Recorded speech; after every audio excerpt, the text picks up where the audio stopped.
fact that this wall in Cusco and the oldest structures on Easter Island are exactly of the same stone construction is not a coincidence, because the names are also exactly the same. Cusco means the navel of the world, and the original name for Easter Island is Tepito Otehenawa, which means the navel of the world.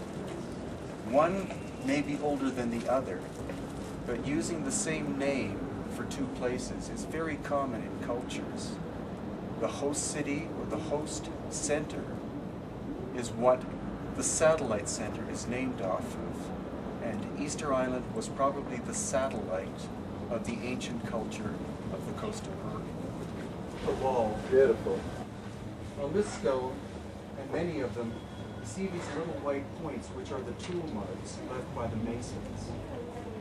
Now the Incas supposedly existed from about 1200 to 1532. So how is it possible that on this wall we see tool marks, and then over on this wall there's a complete absence of tool marks?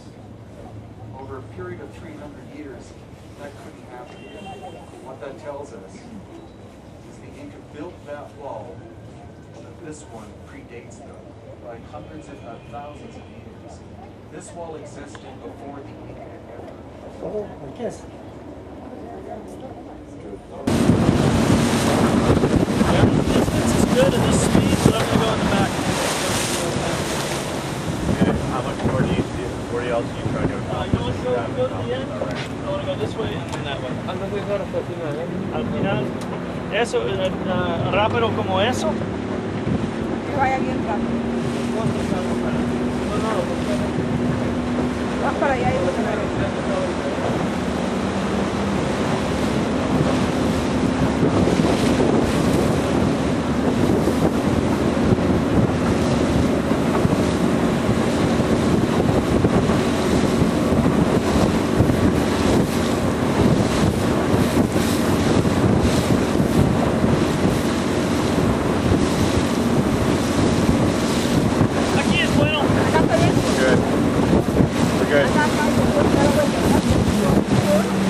People believe that the candelabra represents a giant. In terms of symbolism, the local people believe that the candelabra represents a giant cactus due to the result of some kind of drug-natured cult. What's much more realistic is the fact that the candelabra is pointing somewhere. It's pointing to a geographic location.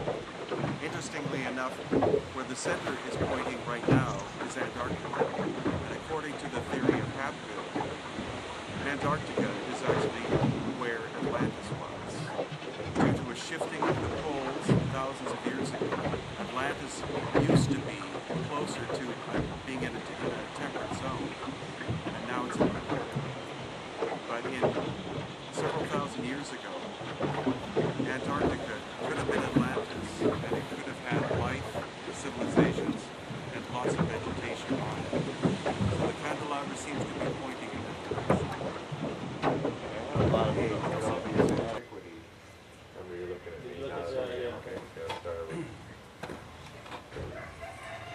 This stone head, of unknown age, but obviously an antique, several thousand years old, is clearly the representation of an elongated skull or elongated head. In this place, Paracas, this is the world center for finding elongated heads of anywhere on Earth. The only other place which is possibly as important is ancient Egypt, especially under the reign of Tutankhamun and his father Akhenaten. This is a normal human skull, and the main features that we can see that make it normal are the fact of the almost rounded shape, and also you can see here there are three main plates in a human. Okay? Yeah. This is another good example of an elongated skull from the Paracas area, as held by the mayor of Paracas himself. This skull was found in the same area as this skull. This skull is clearly younger in age. This could be a Wadi skull, or it could be a Nazca skull. What makes Paracas unique, or at least unique-like, is that the elongated skulls are found in great numbers here, dating at least 3,000 years old, if not older. The only other place in the world that we find these are in Egypt during the reign of Tutankhamun and Akhenaten.